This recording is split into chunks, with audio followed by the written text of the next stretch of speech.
तो प्यारे दोस्तों, कैसे हैं आप सभी लोग। उम्मीद करता हूँ आप लोग बहुत ही बढ़िया होंगे और अच्छी तरह से आप अपना पढ़ाई कर रहे होंगे। तो प्यारे बच्चों, आज की इस वीडियो का हमारा टॉपिक है पढ़ती है, जो कि संस्कृत व्याकरण का एक प्रमुख पात्र भी है, यानी कि प्रमुख आपका टॉपिक भी है, क्योंकि इससे लगभग हर साल अगर आप मैट्रिक का एग्जाम देते हैं तो इससे लगभग 15 ऑब्जेक्टिव पूछे जाते हैं और आपके सीटेट के लिए भी इंपॉर्टेंट है। चलिए आज इस वीडियो में हम लोग क्या करेंगे, बहुत ही अच्छी तरह से इस चीज को समझेंगे कि पढ़ते किसे कहते हैं, पढ़ते के कितने भेद होते हैं और पढ़ते के भेद में से उन सब का काम क्या क्या होता है, क्योंकि संस्कृत व्याकरण का सबसे इंपॉर्टेंट टॉपिक है जो कि आपको समझना बहुत ही आवश्यक है। अगर आपको ये वीडियो पसंद आती है तो एक बार वीडियो को लाइक कर दीजिए, अपने दोस्तों के साथ शेयर कर दीजिए और चैनल पर नए आए तो चैनल को सब्सक्राइब करके बेल आइकन को जरूर ऑन कर दीजिए। चलिए बच्चों, जानते हैं पढ़ती है। पढ़ती किसे कहते हैं? प्रत्यय होता है कि जिस शब्दांश के बाद में, यानी कोई शब्दांश है, कोई धातु है, मूल धातु है, उसके अंत में कोई शब्द जुड़ता है तो उसे हम क्या कहते हैं? प्रत्यय कहते हैं। फॉर एग्जाम्पल जैसे हम यहाँ अगर लिखते हैं खिलाड़ी, खिलाड़ी, तो खिलाड़ी में क्या है? आड़ी प्रत्यय लगा हुआ है, खिलाड़ी में आड़ी प्रत्यय लगा हुआ है। हालांकि ये तो क्या है, हिंदी में है, लेकिन अगर संस्कृत में जाते हैं तो संस्कृत में काफी सारे प्रत्यय हो जाते हैं। जैसे कि अगर हम बोलेंगे कि तद्धित प्रत्यय में ठक का होता है इक, ठक का प्रत्यय हो जाता है इक। जैसे समाज जोड़ ठग तो सामाजिक हो जाता है। अभी कैसा हुआ?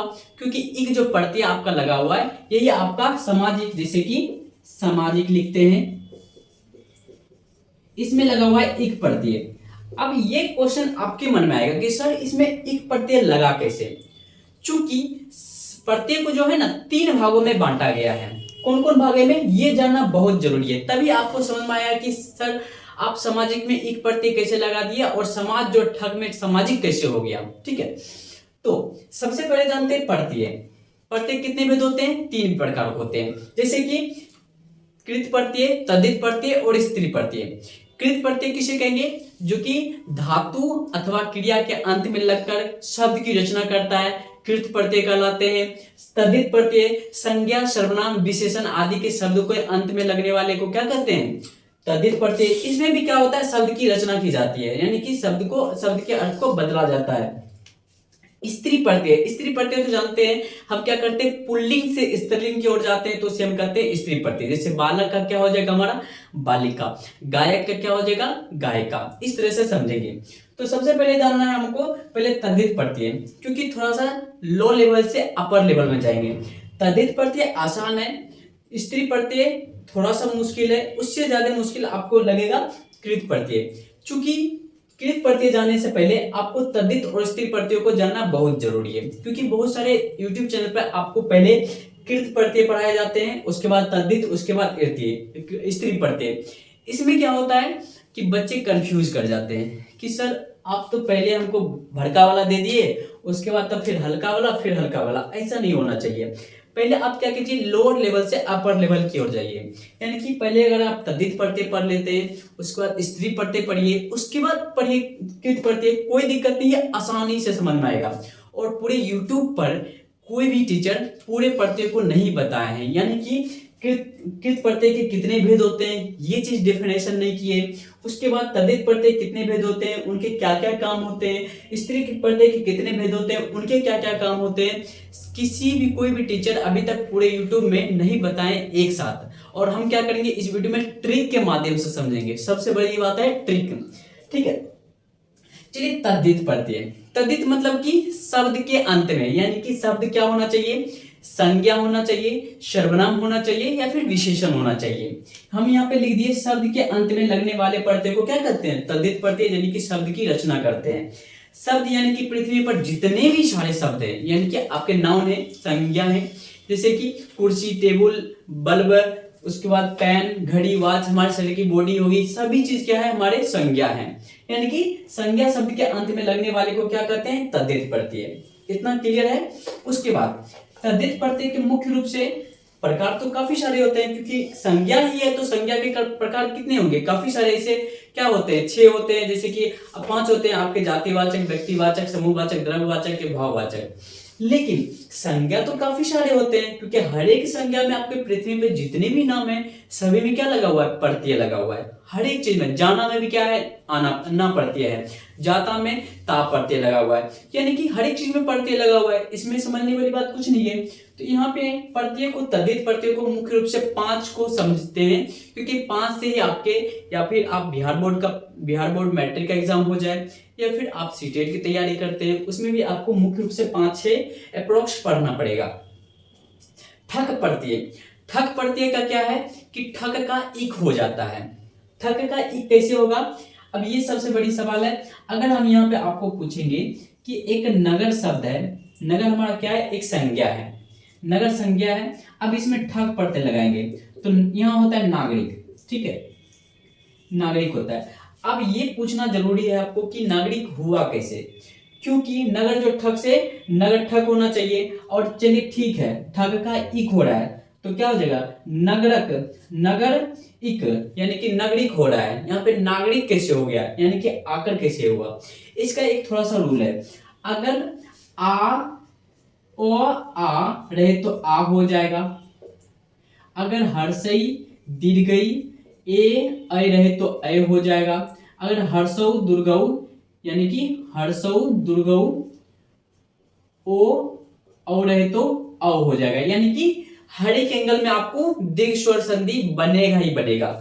तो अगर हम नगर में दिए तो यानी कि नगर जो ठक दिए तो यानी कि नगर में क्या लगा हुआ है, अ लगा हुआ है, तो नगर जो ठक यानी कि नुआ कर देंगे, क्योंकि यहाँ पे क्या हो जाएगा, इससे बन रहा है क्या हमारा आ बनेगा, तो नगर जो ठक यानी कि नागरिक है, ठक का क्या हो रहा है, इक हो रहा है। और अगर हम लिखावट में करते हैं तो यहाँ पे क्या हो जाएगा, इक को किस तरह से लिखते हैं, हर्षिकर को, ठीक है, क्या हो जाएगा, नागरिक।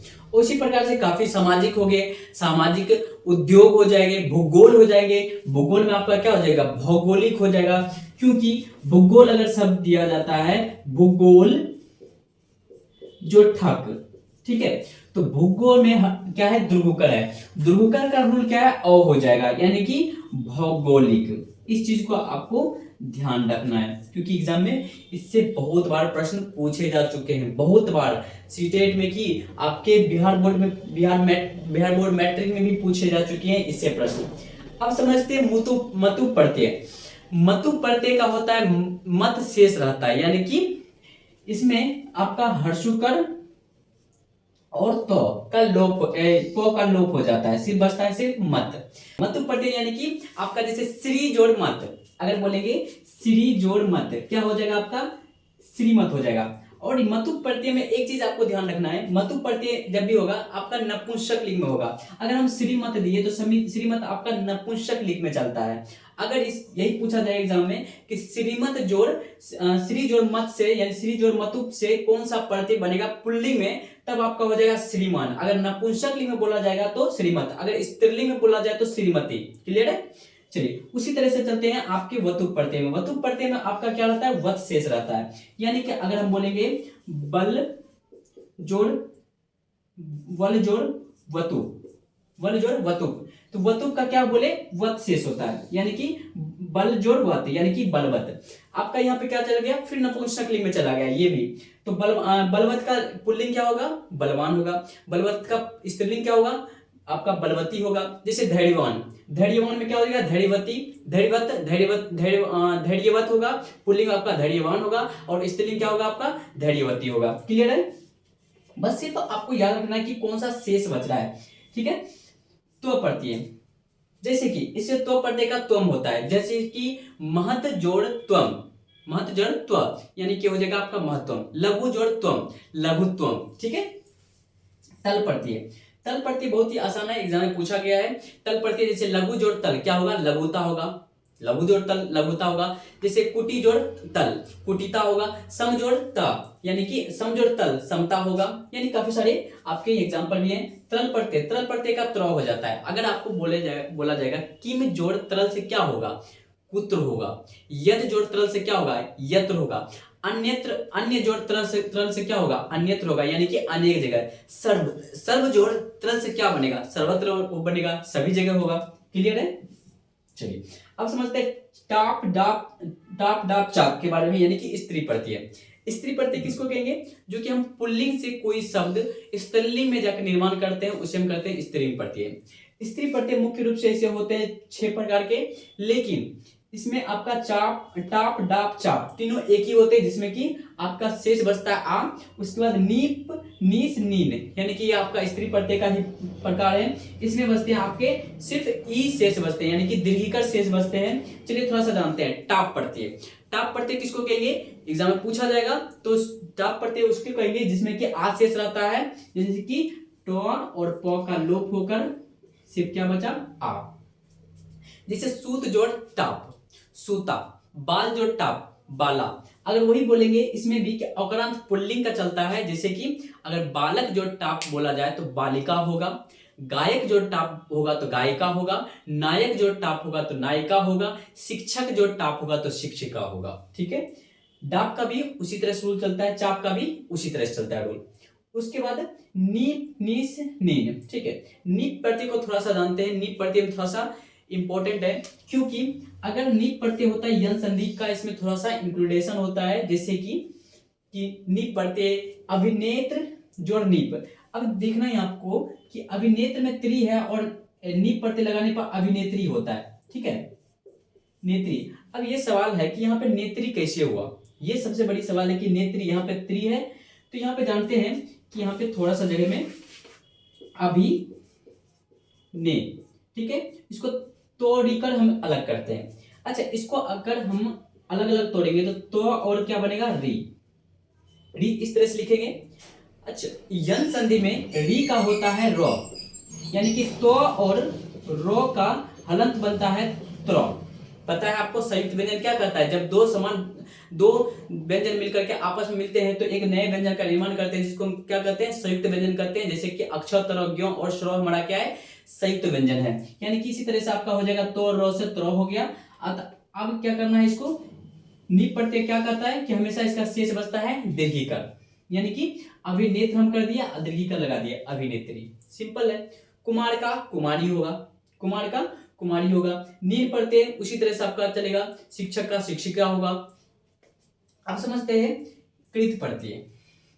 कृत प्रत्यय इंपॉर्टेंट है, क्योंकि इससे लगभग आपका अक्त्वा, तुमुन और अक्तवतु प्रत्यय पूछा गया एग्जाम में। जैसे कि कृत प्रत्यय किसको बोलेंगे, धातु, क्रिया। क्रिया किसको कहते हैं, काम, किसी का काम करना, किसी का काम करना या किसी काम का होना हमारा क्या कहलाता है, क्रिया कहलाता है। और इसको बोलते हैं हम संस्कृत में धातु, जो कि धातु रूप चलता है हमारा, पांचों लकार चलता है। यानी कि धातु के अंत या क्रिया के अंत में लगने वाले को हम क्या कहते हैं, कृत प्रत्यय या फिर कृदंत प्रत्यय। जो कि इनके मुख्य रूप से काफी सारे प्रकार होते हैं, जो कि मुख्य प्रकारों में से एक है, जैसे कि अक्त्वा प्रत्यय। अक्त्वा प्रत्यय, अक्त्वा प्रत्यय हम क्या बोले थे, पहले लगेगा धातु, उसके बाद लगेगा प्रत्यय। अक्त्वा प्रत्यय में तो शेष रहता है, अगर क्रि जोड़ अत्वा दिए तो कृत्वा। इसमें होता है कि करके या फिर कर या फिर करके के अर्थ में होता है आपका कृत प्रत्यय, यानी कि क्रि जोड़ अक्त्वा किए तो त्वा शेष हुआ तो कृत्वा हुआ, यानी कि करके। ठीक है, ज्ञा जोड़ अक्त्वा, यानी कि जान करके। ज्ञा मतलब होता है जानना, नी मतलब होता है आपका फिर धा, धा आपका क्या हो जाएगा, गम धातु हो गया, गम धातु गम जोड़ कत्वा, यानी कि गत्वा हो गया। पठ जोड़ कत्वा, पठित्वा हो गया। उसके बाद हस जोड़ कत्वा हो गया, हसत्वा हो, हसित्वा हो गया, यानी कि हंस कर करे। उसके बाद जानते हैं लेप प्रत्यय। लेप प्रत्यय होता है उपसर्ग धातु प्रत्यय, यानी कि पहले होना चाहिए, लेप प्रत्यय का होता है डेफिनेशन कि आप शब्द से पहले उपसर्ग, उपसर्ग के बाद होना चाहिए धातु, धातु के बाद प्रत्यय, तब होगा शब्द का निर्माण, यानी कि नया शब्द का निर्माण होगा। तो वी हमारा उपसर्ग है, क्योंकि उपसर्गों की संख्या कितनी होती है, 22। वी हमारा उपसर्ग है, ज्ञा हमारा धातु है और लेप हमारा प्रत्यय है, यानी कि हो गया विज्ञान। और इसके अंत में जो बचता है हमारा य शेष रहता है। ठीक है, अगर आ उपसर्ग लगा दिए और ज्ञा लगा दिए और लेप लगा दिए तो अज्ञा हो जाएगा, यानी कि अज्ञान। ठीक है, यानी कि यो शेष रह रहा है और इसका क्या है, विज्ञा मतलब कि यानी कि जान करके। उसके बाद तुमुन प्रत्यय। तुमुन प्रत्यय होता है के लिए, जैसे कि इसमें धातु होना चाहिए, धातु पहले हमारा ज्ञा धातु, यानी कि जानना, जानना होता है ज्ञा।